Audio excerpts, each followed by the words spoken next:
colleague, Gina Lebedeva, with us to talk about dual language learners and some messaging that we're working on with One America.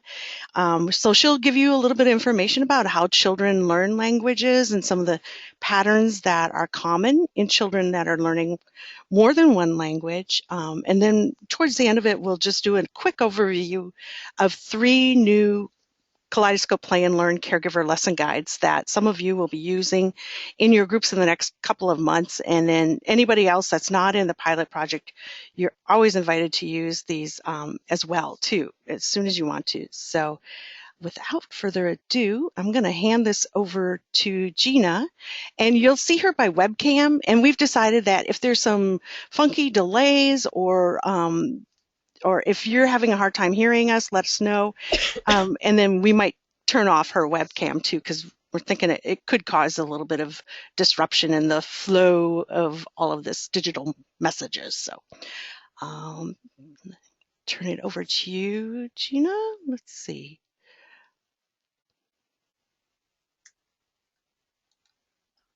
Okay, I'm going to just try to figure out how to share my screen. I hope everybody can hear me. I haven't made the presenter, show my screen. Okay, can you see everything? This is just a little test before we get started. I can see it. All right. All right, well, I just want to thank you for coming. I think that the work that each of you are doing is fabulous and quite important, and I hope to have some opportunity for discussion. So please chime in, even if you our colleagues that are arriving late, that's totally fine. Try to chime in, and you can use the chat board, the chat feature, or maybe voice if you're on the voice call. So this is a really interesting topic for me about being dual language learning. Many of you are dual language, or maybe even 3 or 4 languages. You use them in your life and in your work, obviously. My own home, I'm a mom of 3 little ones that are 5 and under, and my husband is a native speaker of Russian. So we try to be a multilingual household, and my son just started kindergarten in an immersion classroom for Japanese. So he's a dual language learner where his second language, he had no exposure until kindergarten, which isn't, a lot of kids have that situation. So we're going to get under the science of that and what are the ingredients to make that sort of environment maximized, especially when we're engaging with families. So I just wanted to take a moment to share a little bit of an outline of what we're going to do today, just maybe 10 or so minutes on an overview, and then we're going to get into the meat of it with 6 core principles from some current research and 6 practices that we want to reinforce and translate into our play and learn groups. This will give you sort of a foundation, and we'll try to talk about them as we go. And then, like Lisa was saying, we're going to introduce these facilitator guides. I'm not going to spend too much time going through them. I would like you to delve through them on your own time and see what your questions are, see what works for you. But I'll just make a few highlights of some of my favorite parts that I thought were a little bit unique or things that you can add to and enrich. And then at the end, of course, throughout, but also at the end, we'll have room for reflection. And when there's time, I'll share some resources. Even if we don't get time at the end for resources, I do want you to know that they are in the slides that were shared with you, and you can always access them down the road. And they are resources that I have found tremendously helpful, and I hope you will too. I just wanted to give you kind of a broad overview of many of you, I hope, might be familiar with this program, or this framework, I should say. It's called Strengthening Families. It's based in the Center for the Study of Social Policy, and it talks about the 5 key protective factors in making strong families. And this is true for any family. A lot of the ones that we work with in the Play and Learn groups, libraries, communities, centers are the place to reinforce these factors. And they're listed here. They're parental resilience, social connections, knowledge of parenting and child development for that family, concrete support in times of need, and the social-emotional competence of the kids. And those 5 features together sort of make a whole piece. And this webinar and the information we're going to talk about today really pertains to knowledge of parenting and child development, and that's where you as facilitators have a lot of power. So hopefully this can deepen your toolbox. We want to point out, again, the one of the handouts that's here in this webinar. One America has been part of putting this together. It's a handout that's called Speak Your Language, and it's actually available, written in 23 different languages, and it's available on the One America website here. I want you to be able to have familiarity with these tips and be able to, when you share them with families, be able to thoroughly translate, but really be able to unpack it in your own way, using your own flavor, your own relationship with that family. But I find that this is a really good base, and it's really an exciting messaging that I think we really all need to be on the same page about, and we're really trusting your power for that. So really, we're going to delve into the points on this page. So please make sure you have that at your fingertips during your work. Hi, Gina. Did you want to add something, Lisa? Just to say, maybe let's go ahead and turn off your webcam. I'm sorry. Yeah, it is breaking up a little bit. So. Oh, good. Okay. Oh, good. Okay, I can't tell that from my end, so I'm really glad you said something. Okay, thank you. Did that work? Is it off? Yes, thank you. Thanks very much. Yeah, and folks, feel free to write questions or comments in the question box, and thank you, Leah, and a few other people for noticing that on your end too. So thanks. Okay, go ahead, Gina. Oh, thank you. I wonder if it's worth repeating. Was anything bad enough to repeat, or did we get sort of the gist? I think we got the gist. Yeah. Okay. Thanks. Thanks for speaking up.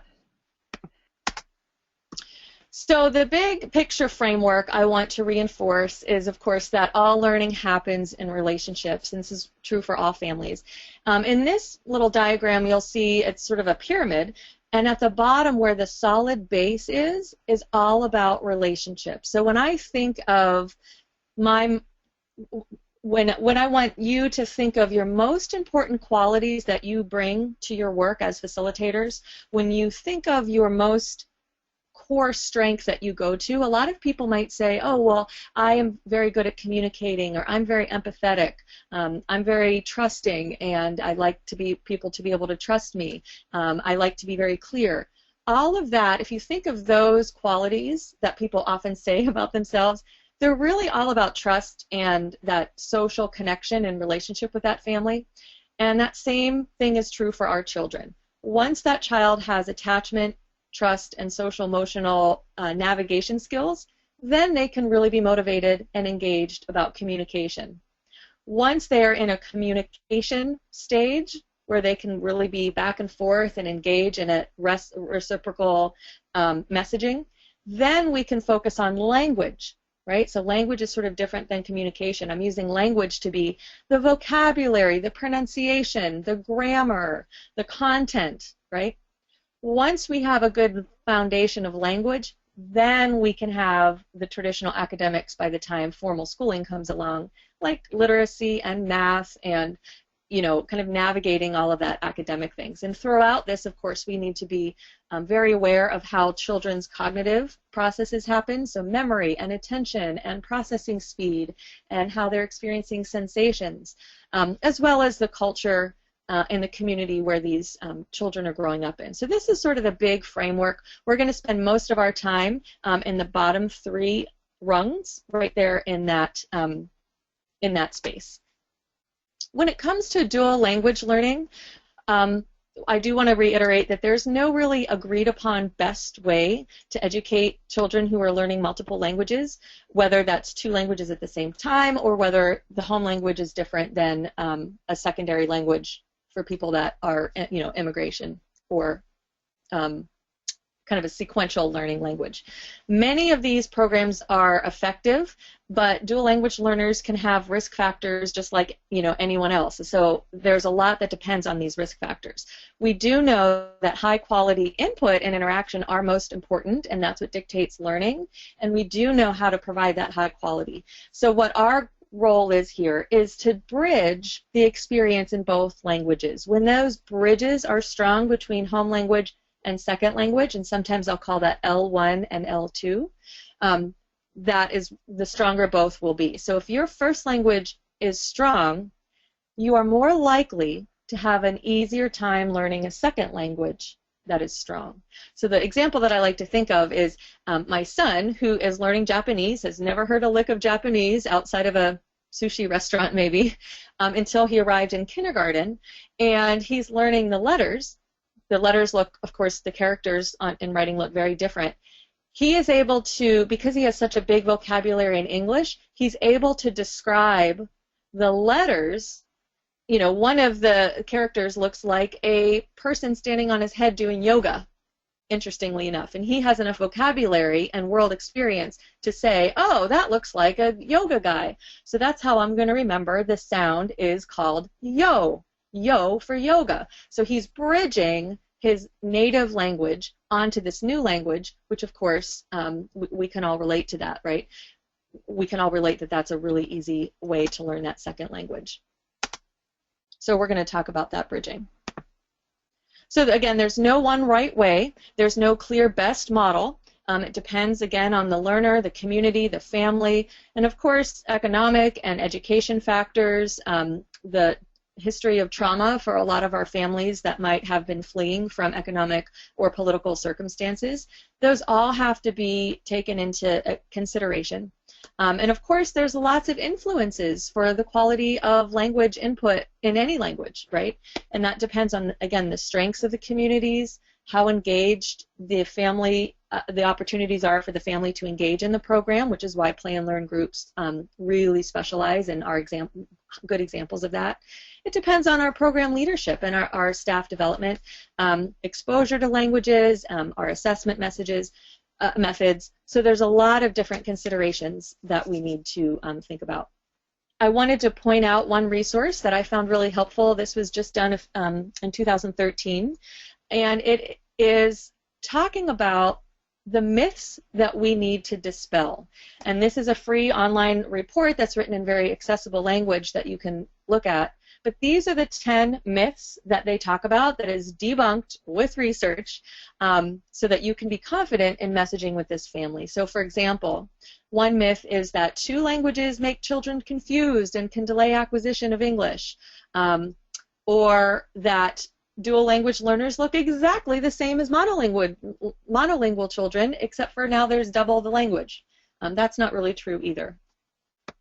Other myths are things like, oh, well, it's normal to show social delays and academic delays when kids enter kindergarten. That's not necessarily true. There's a lot of other factors that predict whether these delays will happen, and it's not bilingualism itself. Another myth is if instruction in your program is delivered in English, you don't have to worry about the home language. We really want to make sure that families understand that it's a balance and it's a combination. So these are just some myths that have been pointed out in the literature, but I just wanted to take a pause and understand whether you all have heard other myths out there, or how have you approached these kind of things, myths, when you have heard them come up, whether it's with your families or other staff or your neighbors, or, you know, what other myths out there have you heard and how have you approached them?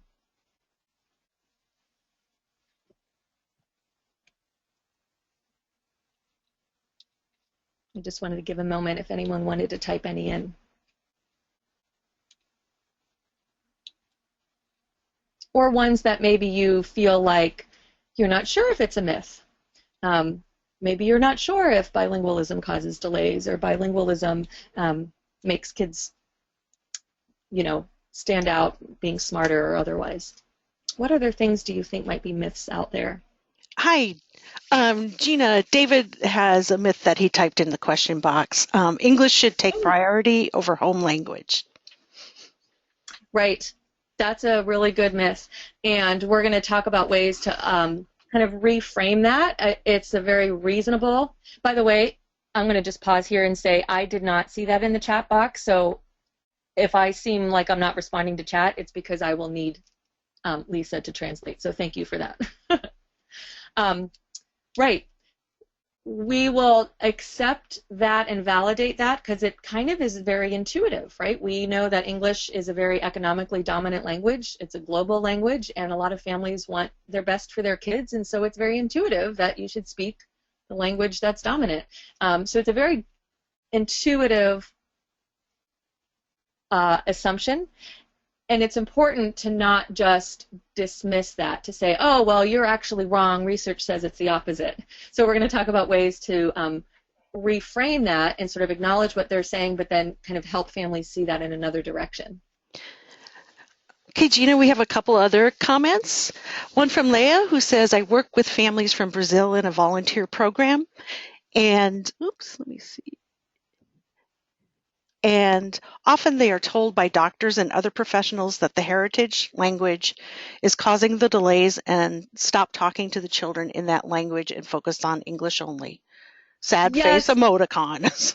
Oh, put many, many of those sad faces. So one of my frustrations in our field, of course, is how do we get webinars like this into med school and to the pediatric healthcare community, because I can't tell you how many cases on my own caseload. I'm a speech and language pathologist. I have right now 4 families that are bilingual, and that's their doctors have told them that. And you're absolutely right. A language impairment for kids who are learning more than one language, actually the double language exposure can be of benefit.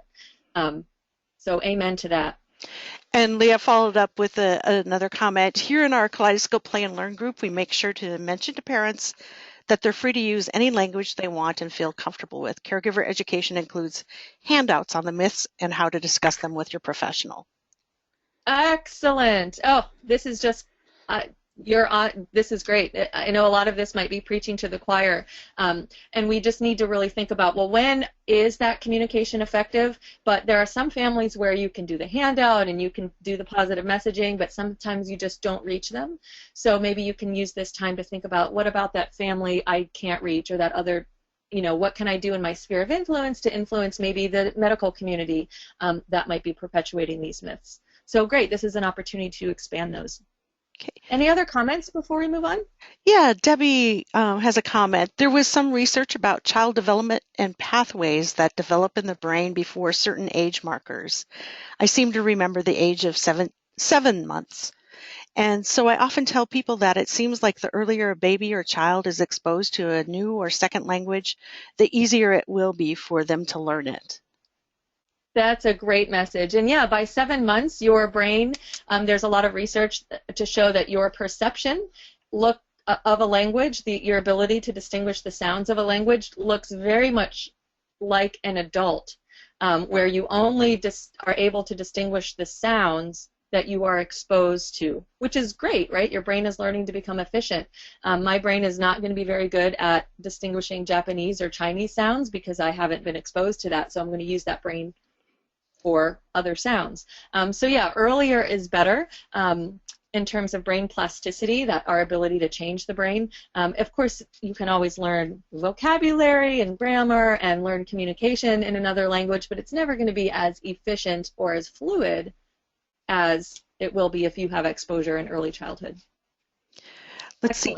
And Elise has a couple of comments. She says it's more important to learn English in the U.S., and I think that's talking about myths that she hears from folks. And they seem not to respond when you speak in their own language because their own parent and grandparent have different accents. So when you say they respond, meaning the children responding? Is that right, Elise?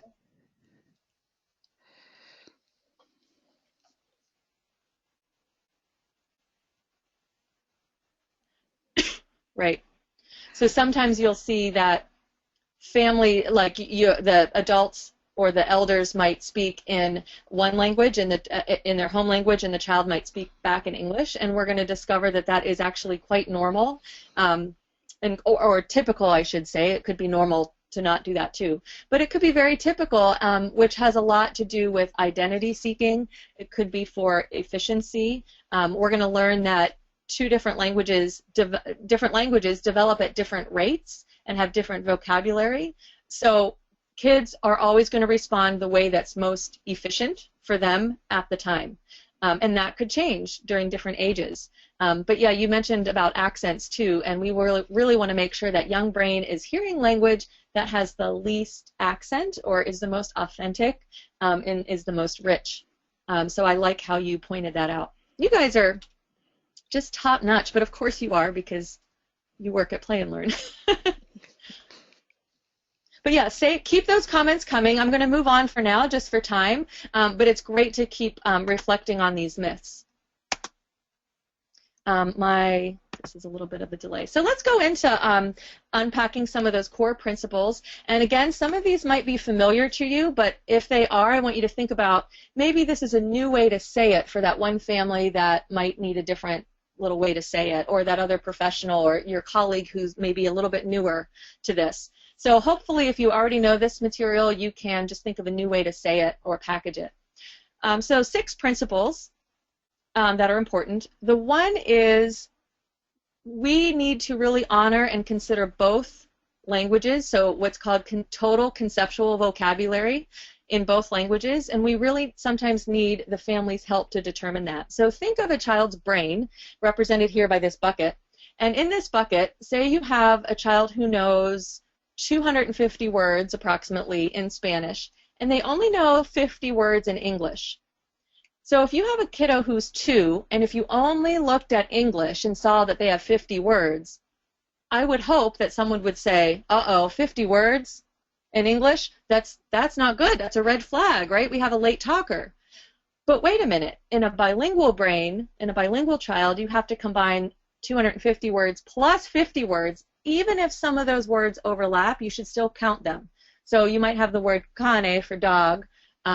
I think that's Italian, but I think it's close in Spanish. But if you have the same word, you have dog and you have cane, right, that still counts. So you have to look at that total word. So if you have 300 words, that's typical for age 2. So it's important to count both of them. So it appears perfectly normal in the data, the research data, for bilingually developing children to kind of slightly lag behind monolingual children in the rate of each language individually. So of course that English is lower, that Spanish might be lower than a monolingual, but when you combine them, they should be right on target in a typical child. So here's a graph of research that kind of just shows that same idea. The top line, looking at the left panel, that top solid line is the vocabulary score for children who only speak English, right? And it goes from age 1 year and 10 months all the way to 2.5 years. And the dotted lines represent bilingual Spanish-English children. The light dotted line is their vocabulary in Spanish, and the dark dotted line is their vocabulary in English. And as you can see, if you just look at one language alone, it looks delayed compared to a monolingual. However, the panel on the right is simply adding the 2 dotted lines together. When you add them together, they are statistically indistinguishable from the monolingual English. Now, this is, of course, taking everything else into consideration being equal. So equal access to resources, equal social and economic status, right? So this is why when we see delays, we're not talking about the bilingualism, we're talking about all the other factors of family resilience, support in times of need, social connections, right? We're talking about all those other risk factors that might be contributing to a delay, but it's not bilingualism itself. Similarly, the data show that there's no delay in word combinations either. That should still happen right around age 2 when they're combining 2 words together. And if we don't see that, that's a marker for red flag. And my goodness, our pediatricians need to know this, just like you were saying. The second principle is that, again, uneven patterns are quite typical for bilinguals, and sometimes that information can be helpful. We can't really pinpoint exactly when bilingual children understand that 2 words, there could be 2 languages that exist, because to their brain it's just words are all words. They don't really have labels for them.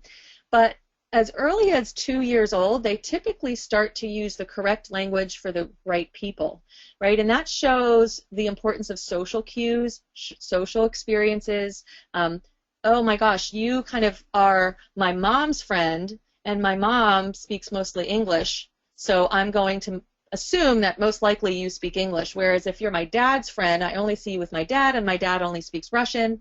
I'm more likely to just assume that you speak Russian and start speaking Russian to you. So kids are very, very savvy to those social cues and experiences. Switching between two languages in a sentence, as kids start to get more developed in their language, it's actually a sign of mastery and not confusion. It's kind of intuitive to think that if you say, you know, "Я хочу banana," like I want banana, that would be like, oh, you don't know the word for banana in Russian, although that's a bad example because that actually is the same word in both languages. But if people hear two languages in one sentence, that's a sign that your brain is flipping back and forth very fluidly, and you are pulling out the exact word that you need that's quickest and most efficient. And it actually is a sign of mastery and flexible thinking, which is a great advantage to that. So here's an example that vocabulary is not usually the same in both languages. We have to really consider language environments, and this can be helpful messaging for parents. So in dual language learners' vocabulary, ELL stands for English language learners, by the way. About 30% of their vocabularies are the same in school and in home, whereas 70% is just one. So for example, our child might know the word for elevator, but only in their home language because they live in an apartment building. They might not have the translation. That's not necessarily a deficit, because you might think, well, where else are they in elevators? They're only in an elevator most often at home where they hear Spanish. Whereas the word for blocks, they might really have that a lot in their play and learn group, so they might really know that in English, but not really have a word for that in Spanish if they hear it more statistically frequently in English. And that's okay to not be perfectly balanced. So your messaging to families is correct, to use whatever's most comfortable. Similarly, the third point is similar to that. We have to really start thinking about the different functions for each language. And there's a lot of research out there that starts to differentiate how families view the functions of each language. So this is where we get to honor the intuition that a lot of families have to say, wait a minute, I want my kiddo to speak English. Well, let's talk about the goals of that. English might be really important for social academic goals or school or learning more formal goals, whereas the heritage language might better support their emotion and self-regulation and, you know, self-confidence, because the family is the most important teacher, right? So you might want to help families reframe that to say, yeah, okay, it is great to think about academic goals and how we can support that, but what about his feeling of community and connection and pride? And we have to think about how those functions are reflected in children's conversations. So can they make a new friend and kind of speak a peer language, but then can they also switch back and address an adult with respect, which might be a lot different depending on their culture. They might need to flip back into their heritage language for that more formal stance. And then how are those functions reflected in other settings like school? So again, rules can use very culture-based self-regulation. Things, tasks like we have to be quiet and raise our hands and do lots of different rules. So we need to be able to tailor our language and use little pieces of that home language to support that regulation, and we can really help bridge gaps that way. A small a point that I'll make very briefly here, and this can be a whole another workshop. A lot of you, I hope, are starting to be familiar with this in other contexts, but a lot of research out there is showing that bilingualism doesn't make kids smarter, as in higher IQ or more cognitive power generally, but there are certain advantages, and some of these advantages have to do with flexible thinking, and that's a type of executive function, right? Executive function are that latest developing part of your brain right behind your forehead. It develops well into your early 20s. It's very important in problem solving, finding alternative solutions to a problem, predicting consequences. This is why teenage brains, this is kind of judgment is a little bit difficult for that teenage brain, because that's when this part of your brain is actually developing quite rapidly in the teenage adolescent years. It's also responsible for things like switching between different rule sets. Like for you, I have to talk with like this, and for another person, I have to talk like that, right? It's very different. To be able to multitask, to be able to focus while there's distractions, right? All of that is flexible thinking. It turns out that all kids, no matter who you are, will benefit from flexible thinking practice, but ones that benefit the most are the kids with highest risk factors, like poverty or adversity. That executive function boost will really give them an advantage. A lot of work is showing that. But then the benefit of bilingualism is that it's a natural way to practice cognitive flexibility. So it turns out that children and infants as young as 7 months, all the way through adulthood, children who are bilingual are slightly stronger at these flexible thinking tasks than people who speak one language. And this is because people who are bilingual are very used to mentally switching back and forth between languages all the time. So the more practice that we can do that, the better this flexibility is. And again, this flexibility can help all children, but particularly helps those with extra challenges, such as adversity and lower access to resources, which also might be a child who's bilingual. And I've just put some examples here. A flexible thinking task in a game might be to have some big animals and small animals, and have a big bucket and a small bucket, and say, oh, put all the small animals in the small bucket and put all the big animals in the big bucket. But then switch the rules. Put the big animals in the small bucket and the small animals in the big bucket. So kind of that opposite. Or when I say touch your head, I want you to touch your toes. When I say touch your elbows, touch your knees. So you kind of have to turn off one rule and turn on another rule. It's sort of that mixing. Or when you see a moon, I want you to say daytime. When you see sunshine, you should say nighttime. So sort of these opposite flexible thinking games. And bilinguals do that all the time, so that boost in flexible thinking is great.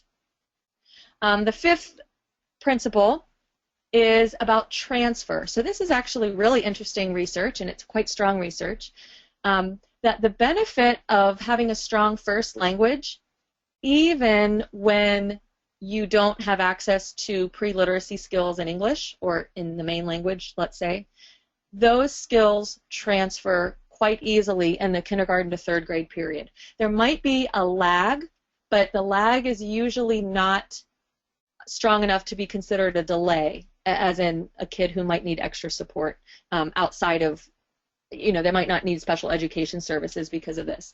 So for example, all of the rhyming things that you do in Play and Learn, like clapping to the syllables, watermelon, right? Things like that. Identifying beginning and final sounds. Which word begins with the same sound as man? Is it mop or pan? Those kind of things. Those are all predictors of later reading skills, and if you only do it in your home language, that's perfectly transferable to the second language, because it's just how your brain processes all sound. It's not dependent on the meaning.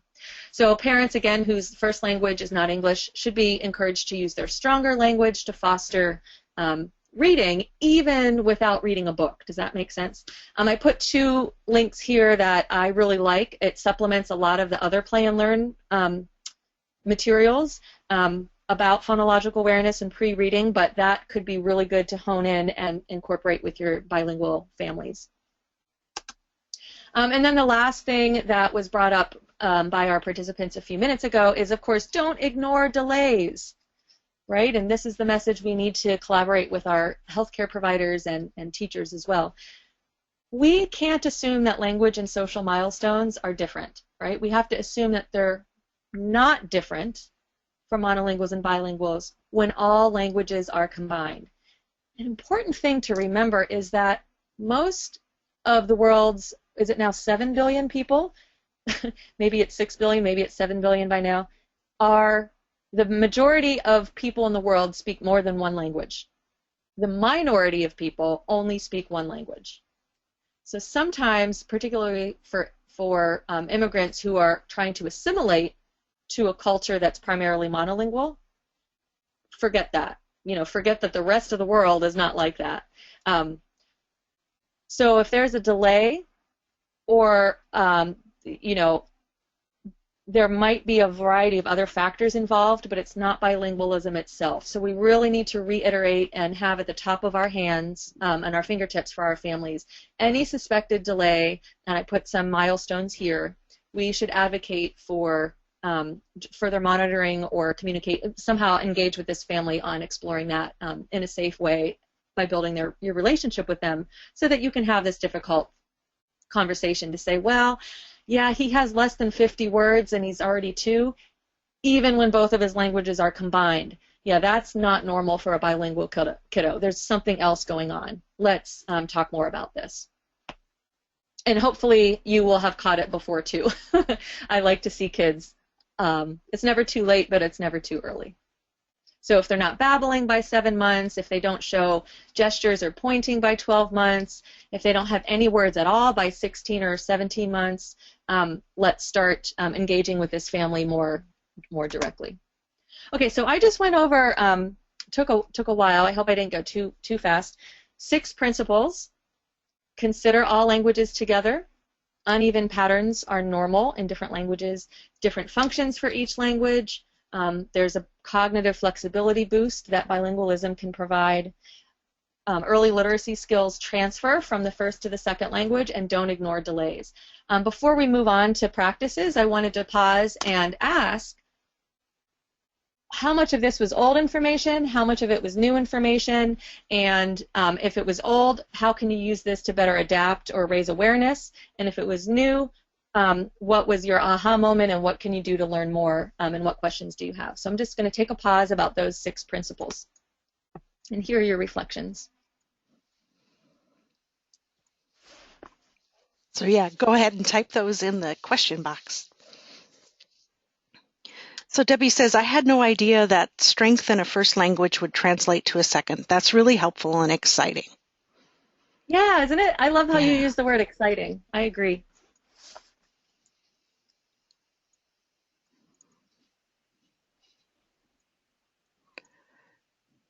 And there's a comment from Xiufan that came in a while ago, but I thought it was interesting. She said, my son learned Taiwanese in 4 months to speak very well with grandparents when he was 3.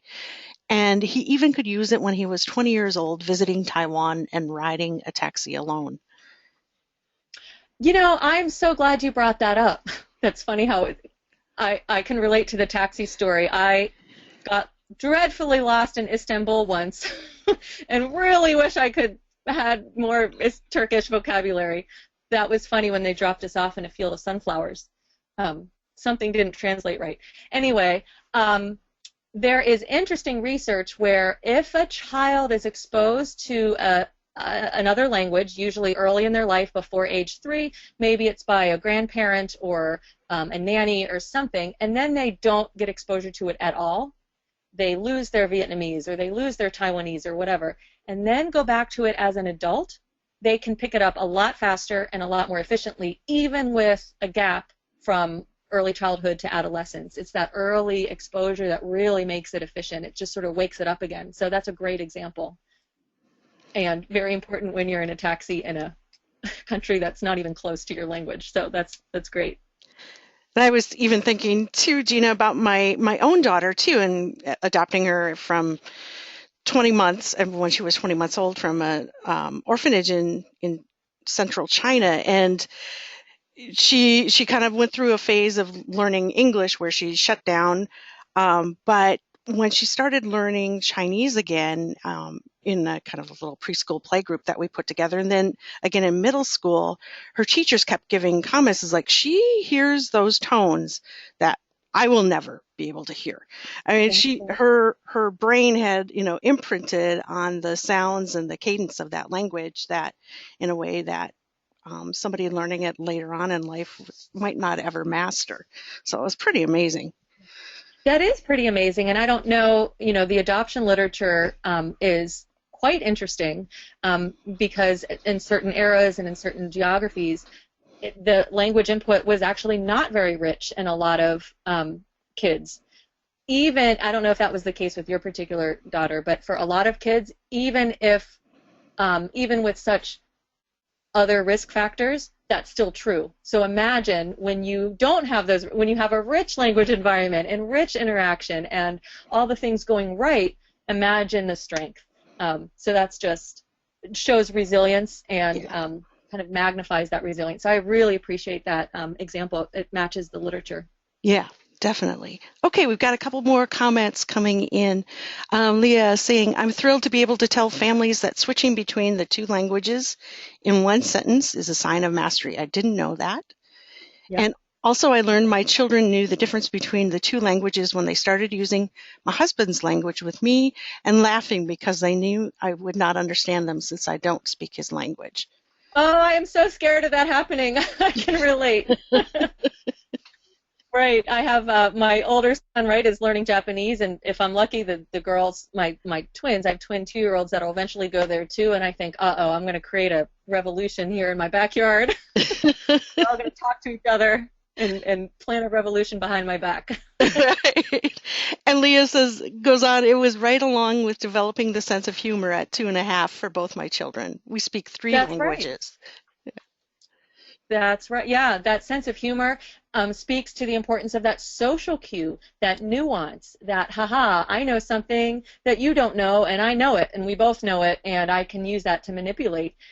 Ironically, it's also the same kind of developmental period where kids will start to try to lie, which you don't want to see necessarily, but think of the cognitive sophistication that takes.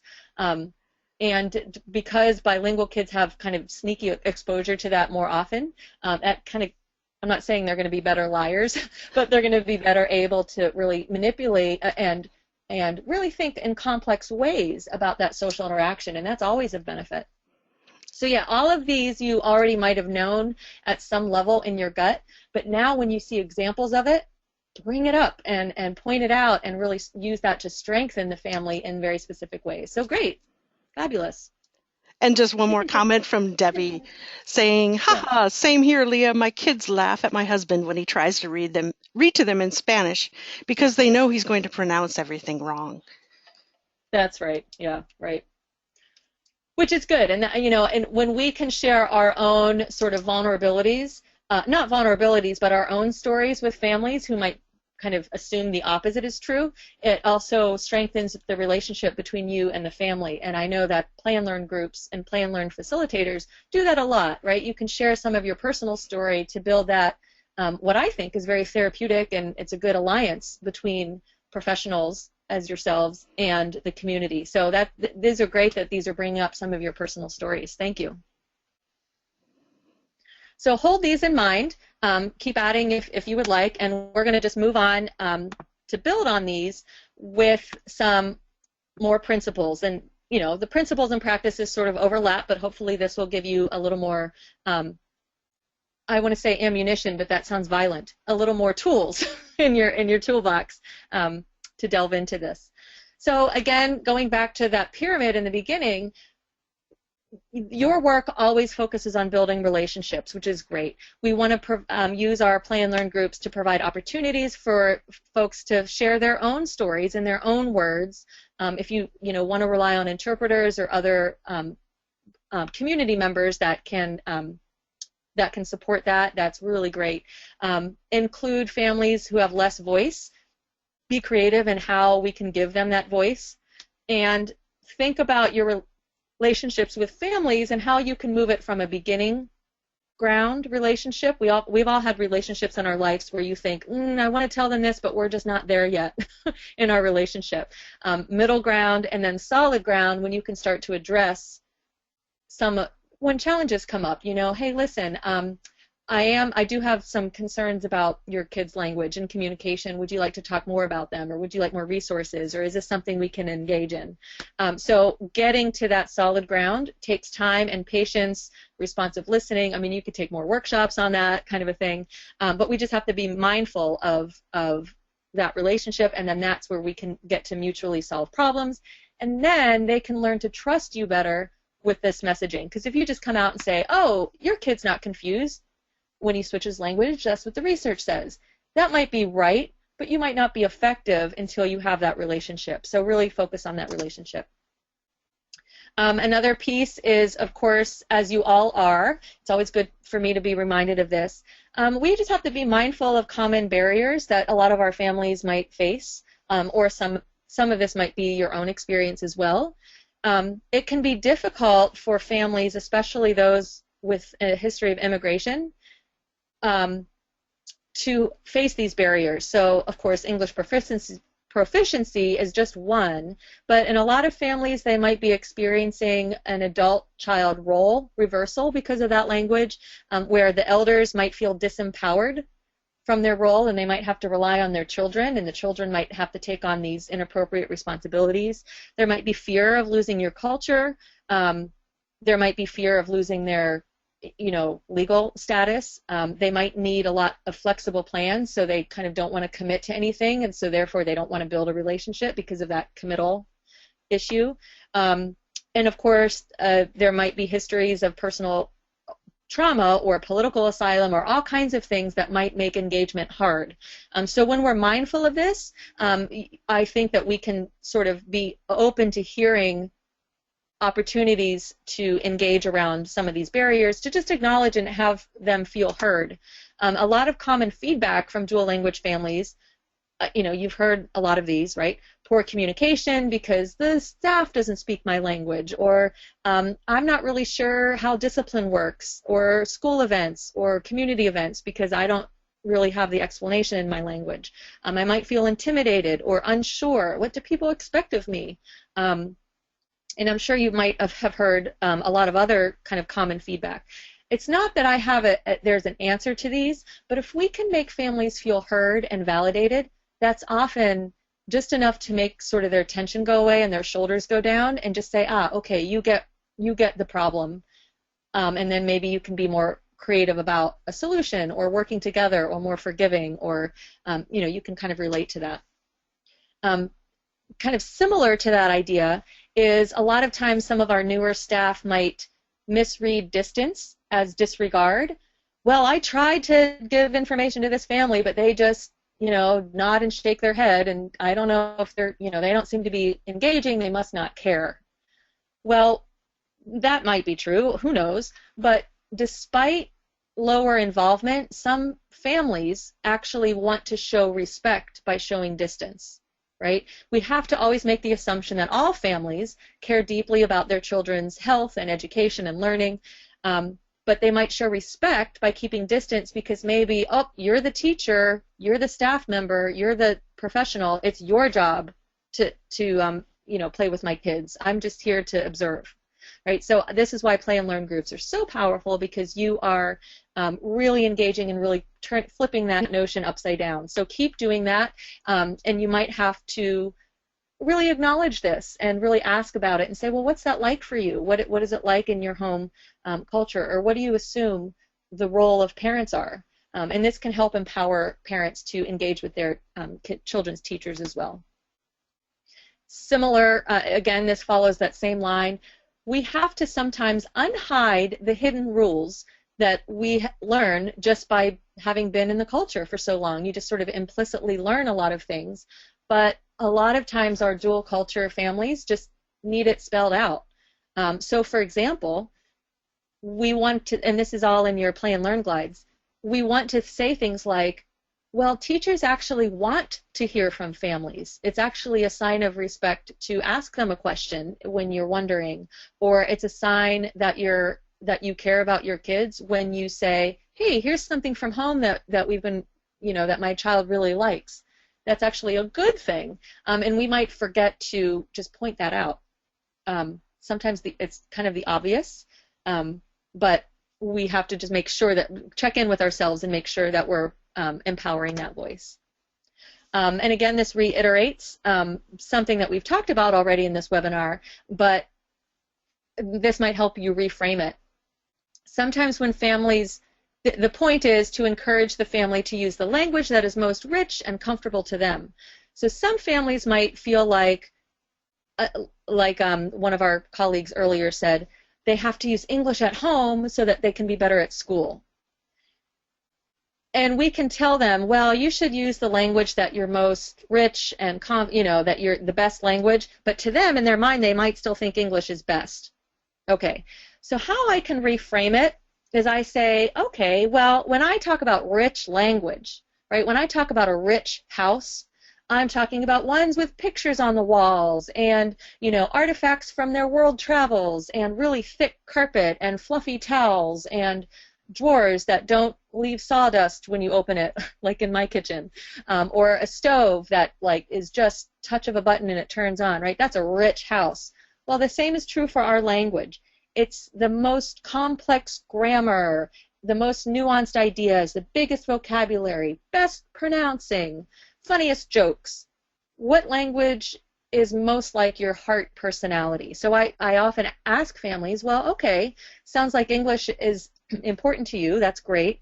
Well, how do you feel when you speak English versus how do you feel when you speak your home language? Where do you feel funny and confident and likable and smart? Which language do you feel the smartest in? And the most I ask them about their qualities. And then I reflect and I'll help them say, okay, well, how do you want your child to feel? If you want your child to feel smart and funny and articulate and able to say exactly what you want to say, sometimes, in my second language, I'm not really bilingual at all, but I speak enough Italian to get around, but I can't really tell people how I feel, right? I can tell them I like it or I don't like it. I can talk very basically, but I feel better, right, when I can speak English. So we help families reflect and say, well, how would you like your child to feel? Well, if you want him to feel confident, then you need to use your language where you feel confident, because that's what your child is picking up, is your social cues. The language will come later. So sometimes when I reframe it that way, it can really help parents lock into that message. And then the last little practical bit came out of a couple decades of research, but it was very nicely summarized in a paper that came out recently in 2015. And it's really just summarizing language boosters that are evidence-based. And here I put some pictures of boosters. The word booster can mean lots of things in our language. Often it's a car seat booster, right? What do boosters do in the car? They make it safer for kids. Here's a child sitting on a booster seat at the meal table. What does this do? It makes it easier for her to eat her meal, right? It's easy. She can reach the food and she can see everybody's eyes around the table, right? She's comfortable. It's safe. It's comfortable. It's easy. And then the other meaning of booster is often used with vaccinations, right? If you have an initial vaccination, you might need a booster shot. So it keeps you protected, right? It's sort of a protective factor and kind of prevents you from falling ill whenever adversity strikes, in this case a virus, right? So when we think of language boosters, we're keeping them safe and comfortable and making it easy and protecting them from adversity, right? So what are these ways to boost? Well, it's no coincidence that the same things that boost language in every human also boost it in our dual language learners. It just might mean that they need a little extra boost. They might need a little higher car seat or a little tighter seat belt or a little, extra shot. And those are here. Use all senses to learn. Show meaning with your face expressions, your gestures, your pictures, and pointing, right? Props. Use child-friendly definitions that include familiar words, right? Explain things using language that they do know. Repeated routines. Talk in a way that can be imitated, right? We've all heard a second language where you're like, whoa, whoa, whoa, whoa, whoa. I can't even pronounce that. Slow down. Often we need to slow down. Use culturally relevant content, of course, you know that. And then really, if you're a teacher or a facilitator and you don't know that family's language, you can just kind of use it in strategic places. I work with enough clients in multiple languages. Now, I'm early intervention, so I see a lot of 2-year-olds and under with delays. And even though most of my families speak English, or enough English for therapy, I still have about 50 words in my vocabulary that just by practice I'm able to kind of spice up my interactions in like Russian and Italian and words, Spanish, languages that I have enough exposure to, that I'm learning from the kids just as much as they're learning from me. So you can use that L1 in strategic places, right, when the relationship is most important. So that's kind of an important boost. So all of these little boosters, when I think of my son in an immersion classroom in Japanese, the reason why he's flourishing is, number one, his first language is very strong and he's socially and emotionally regulated. But every day is like charades in that classroom, right? Every day, everything they talk about, she's using gestures. She's right in front of the kid's face, like the teacher. Eye contact, face cues, lots of pictures, lots of singing and songs and routines. That's what's building his language, and that's good for any brain, right? So it's really just, you know, maybe just a bigger dose of the same thing. So again, what I've just outlined, hopefully some of it was old info that you can better raise awareness, and hopefully some of it was new info that has aha moments. If it's okay, if there's any burning questions, I can take it, but I know that we're a little bit running short on time, so I won't pause as long here, but I just want to pause to see if there's any burning comments or reflections on those.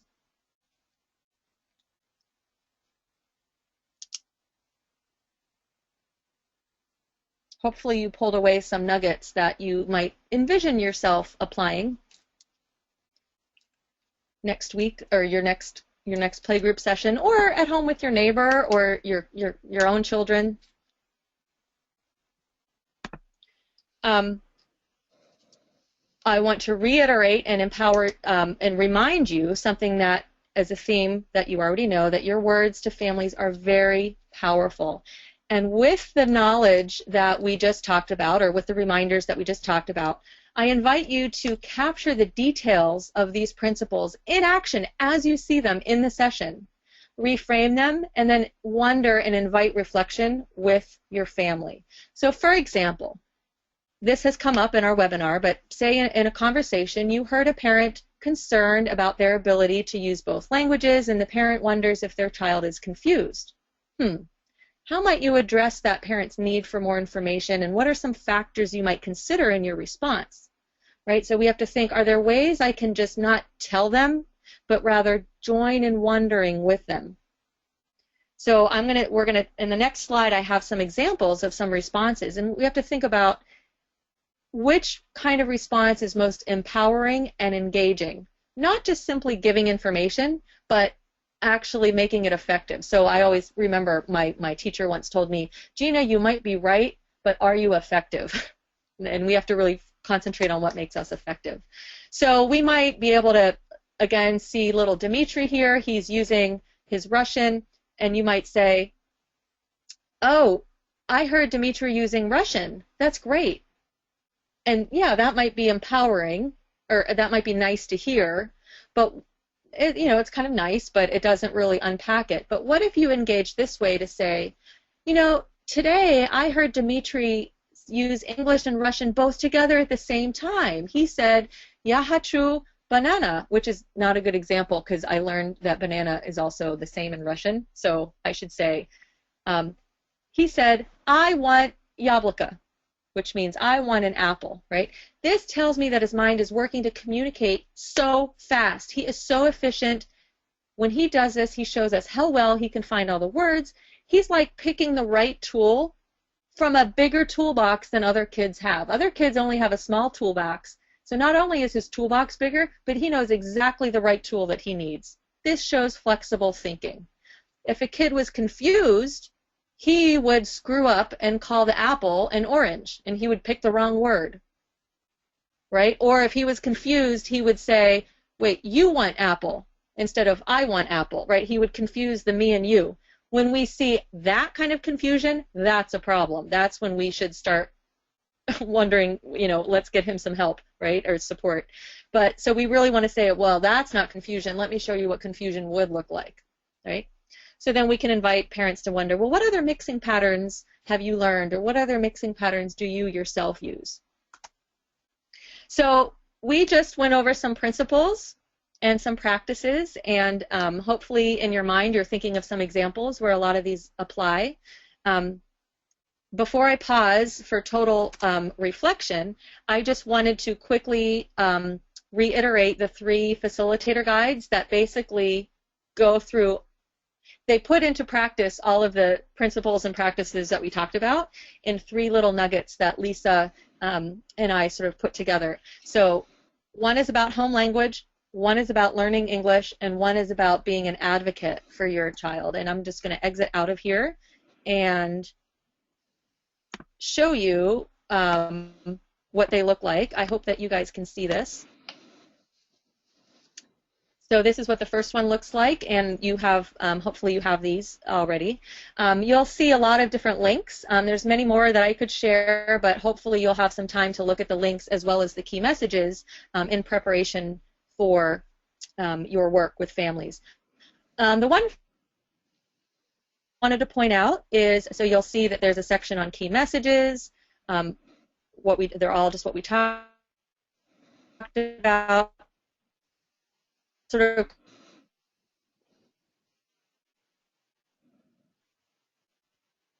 picture book. That can empower a lot. You might already use it in Play and Learn, but I like using wordless picture books because it's not about reading a story. Some families might not be literate. They might not be comfortable with their literacy in English for whatever reason. So I say just share a story using this book. There's one I just discovered this holiday season. It's called Hank Finds an Egg. It's beautiful. I would show it to you if I had it. I lent it out to a family, actually. But some really nice wordless picture books. And it turns out that the more grammatically rich that parents share wordless picture books, the more grammatically rich the children's language is. When I say grammatically rich, I mean sentences like, the tiger that was up in the tree was chasing the boy who was eating a sandwich, right? So there's lots of rich sentence structure in there. So we want to really emphasize how we can make interesting language with description and emotion and action words. And I would encourage you to ask families to tell the story. And even if you can't understand the language, talk about, well, how did she make it interesting? What do you think the kids were learning from her emotion? So that's one kind of highlight. A highlight in the guide number 2. Again, a lot of key messages. We tried not to overlap them too much, but one message that I wanted to point out here. There's a suggestion about family storytelling, and family storytelling invites caregivers to tell their story to their child using the language that they themselves used when they were a child, right? So it's kind of connecting childhood to childhood. And you can kind of imagine asking them, well, what's the earliest happy memory of your childhood? What was your favorite thing to do when you were a child? And do you think your own children would like that too? What is one thing that you did as a child that you would like to share in some way with your child, right? So really bringing them back. One caution of this, we have to be really careful because sometimes, even though these questions are very positive, this might actually trigger some more adverse memories and memories that some people might like to forget, or uncomfortable, unresolved or unhealed situations. So we really need to understand our families well and know whether or not our relationship is strong enough for questions like these, but they can also be very powerful to build that relationship in their native language. But I just wanted you to caution the power of an exercise like that. And then the third one looks like this. It's called Bridging Home and Language. And again, it's about advocacy. I want to point out, in particular, the Washington State Seal of Biliteracy. There are, I think, is it 32 states or 29 states that use this seal of biliteracy, and it's a high school graduation acknowledgement of biliteracy, so fluency in reading in another language. And you can learn more about it on that link. And I think that's important to bring up with families because states are recognizing that, hey, this is really valuable. You're going to be super valuable to employers who really need bilingual employees, right, for careers. Our career path is very global right now, so that's a big benefit. So this is one of the suggested activities here is learning to share books that are in 2 languages and being able to bridge specific ways to bridge those 2 languages. So I hope that those suggestions are helpful to you. That said, let me just quickly switch back whoops. Sorry, I don't know how do I get out of this? Sorry, I can't think and do it at the same time. I'm just going to close that out. And hopefully you can see this again. Okay. So those are the 3 guides. I encourage you to hopefully talk with your colleagues about what's best there. And we want your feedback about what is, what can be next steps. So let's just open it up and say, okay, well, what are you already doing well? We talked a little bit about that. What has worked or is working for you, and what new insights did you gain? We're interested in, well, what doesn't work in your experience, and what questions do you have that remain, and where do you want to learn more? Let's think about, how does this fit with your other experience? How can you start to support other staff or other community programs? And which elements are you most ready to adopt into your practice? So any sort of comments on these prompts as we start to wrap up before I just show you the resource page? Yeah, so go ahead and type those in the question box. I know we're running a little bit over time, but that's okay. This has been a good session. For those of you who are hanging in there, thank you. And those of you on the recording, thank you too. And as you're thinking and typing, I'll just also say that I sent out the lesson guides to folks in your organizations who were the recipients of the flash drive. So it might be a program manager or supervisor, or it might be you. So if you didn't get that email, go ahead and talk with the person that helps to coordinate the play and learn groups in your organization, and they can get you a copy of those. And aren't they here, right here in the handout section of your webinar? Yes, they are in the handout section of this webinar too. Yeah, as well as what I emailed was there's actually 25 different languages of that One America one-piece pager that you can use as did I say 24? Yeah, 25. I couldn't believe it. So which is awesome. That's great. So any questions, thoughts, responses, go ahead and type them in.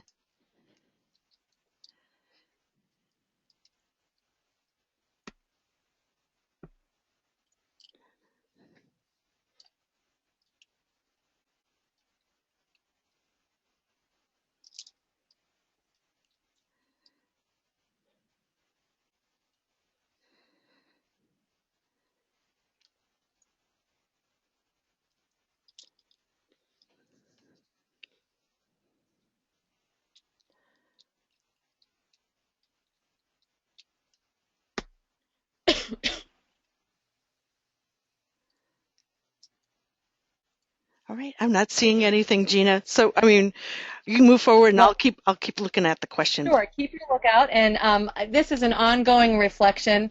This is a reflective. These questions about identifying, what the successes are, what your own barriers are, and connections. This is sort of a general framework, I think, that's good to reflect on all of our work. So it's a progress going. It's a process going forward. Hopefully, as you go back and review this, and as you're really thinking about your sessions and going through the facilitator guides, there will be a nugget that can just add to what you already know, and maybe a new way for a new family, or so that you can support another colleague who might be new to this information. It just sort of puts a different spin on a lot of the information that you might have already known. And then the other goal, of course, was to provide resources. So what you'll see in the next panel, I don't want to leave the webinar. How do I just, okay, I don't seem to be able to, oh yes I can, okay. So I have in the slides, I have included some online resources that were very helpful to me, and I encourage you to visit them as they pertain to the communities that you work with.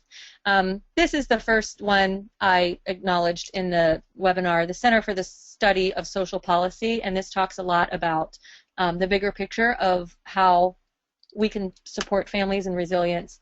The specific ones I wanted to show you, One America, of course, that's where you can find the link to the one-page handout that's in 25 different languages, but I just wanted to show you the whole website. There is a guide here. This is Challenging Common Myths about English Language Learners, and this is sort of more detail about how you might be able to explain myth busting, if you will, and I put that link in the slides. This is what it kind of looks like. Here's information on the seal of biliteracy, and this is just showing that these are state laws about how public schools can acknowledge students who and give credit to, like the language credit, the world language credit, and biliteracy seal. You can see that how many states, including Washington, have the approved state seal. Many of them are in the early stages or under consideration, and sort of in that mid-central region, they're not yet, but that might be that their needs of their community, they haven't, not yet, but they will, we hope. So that is a resource I really found valuable. Another group that I just came across, some of you might be familiar with, it's called Dual Language Washington, and it's a special interest group of an association for bilingual education in Washington, and they do have a lot of resources that are nicely all in one place. I am less familiar with this, but this might be a good place to peruse so that you can have some answers to questions that you might not normally have. It's pretty, there's a lot of stuff, but you might be able to pick and choose based on your interest level. And then there's a really good research review. It's out of California, so it's of course not our community, but a lot of the practices of course apply. And I really liked, it's a huge document, it's 239 pages, but it's broken up, don't worry, it's broken up into sections that some are a little bit more dense than others, but for those of you who are really interested in reading more, this breaks it down into neuroscience research, cognitive function, strategies that promote teaching and assessment, and intervention. So if you have a special interest in this, I found this to be a very helpful guide and broken down into very helpful parts. So those are some of the resources that I've learned from, and I hope that you'll find them helpful too. Great. And Gina, we've got a comment from Leah. She says, I like that we have learned today that we already do right by asking families to use the language they're more comfortable with. Families still have trouble seeking early intervention since child development has different approaches depending on where they're from. So we'll have to work harder on showing them resources and explaining the importance of starting early, to start early, giving children better opportunities. That's right. I really appreciate that comment. Disability and delay have very different cultural lenses, and I do think that your relationship with the family, that building trust, that showing of respect and openness and non-judgment and, you know, double-headed arrows between you and the parent, once you have that trust, then you can collaborate on solving a problem, and those challenging conversations become much easier because they tend to be much more receptive of your way of thinking because you're receptive of their way of thinking. So in workshops where we talk about challenging conversations with different cultures, it does come down to, okay, well, what can I do to make this a trusting relationship so that I can approach that topic more effectively? So thank you for that.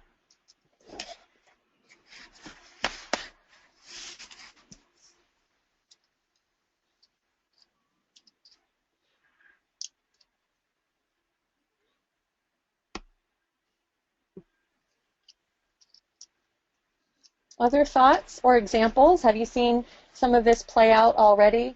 Do you feel empowered and ready to adapt any of these into your practice? Baby steps.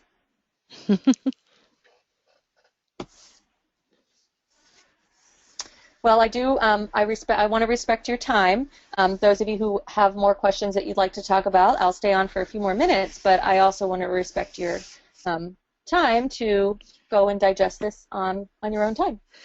And just one last comment here from Gidget.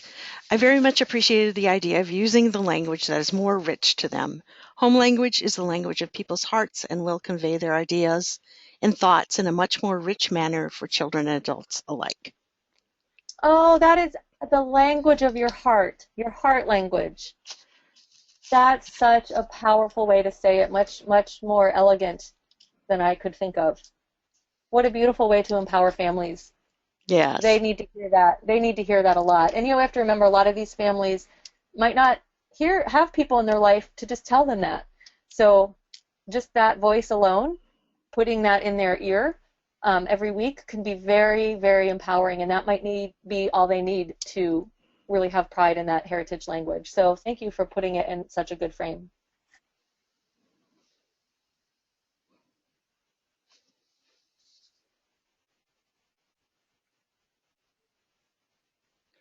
Great.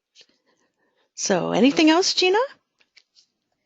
I don't think so. If you, as you go through the guides, we welcome your feedback on how they might be adding to your repertoire, so to speak. Absolutely. So we welcome, yeah, ongoing conversation as you delve in. That's right. And we're actually going to be piloting these three lesson guides in collaboration with the Matt Griffin YMCA and CTAC, Tukwila Schools, and with some of the groups that Seattle Public Schools runs too.